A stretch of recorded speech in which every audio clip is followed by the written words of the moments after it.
Agrigentini pronti a mettere mano al portafoglio, nonostante il Consiglio dei Ministri abbia mantenuto la promessa e quindi cancellato la seconda rata dell'IMU sulla prima casa per quanto riguarda il 2013, qualcosa dovrà essere comunque pagata. Una media calcola la UIL di 42 euro per i cittadini con aliquota maggiorata, ma che diventeranno da 71 a 104 euro nella peggiore delle ipotesi, ovvero di un aumento generalizzato delle aliquote secondo la CGIA.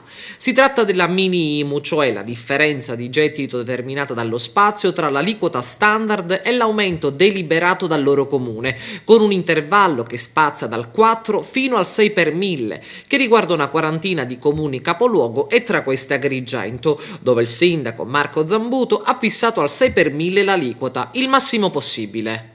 Il decreto, varato ieri, prevede infatti che per quanto riguarda il gettito ulteriore atteso dai comuni che hanno deliberato per l'anno 2013 aliquote superiori a quella standard, circa metà dell'importo viene ristorata dallo Stato. A fini perequativi l'altra metà verrà versata dai contribuenti interessati a metà gennaio 2014, alle stesse scadenze già programmate per gli altri tributi.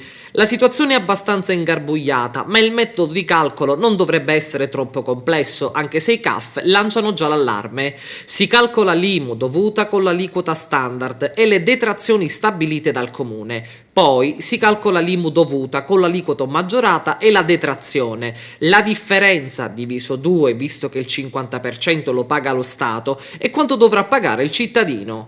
E a proposito di tasse, l'amministrazione comunale di Porto Empedocle ha scelto di non gravare sugli oneri tributari dei cittadini, mantenendo la vecchia Tarso anziché applicare la nuova Tares, che avrebbe comportato l'intero costo del servizio a carico dei contribuenti. In questo modo il comune potrà continuare ad intervenire finanziariamente con una somma globale pari a circa 1 milione di euro, continuando a sgravare i cittadini. A questo proposito va ricordato che la terza rata della Tares riguarderà soltanto la percentuale di 0,30 centesimi al metro quadro per immobile, sottoposto a tassazione, che andrà in parte allo Stato più un ulteriore 4% che verrà versato alla provincia. Occorre specificare che della terza rata nelle casse del comune di Porto Empedocle, ha annunciato il sindaco Lillo Firetto, non entrerà nulla.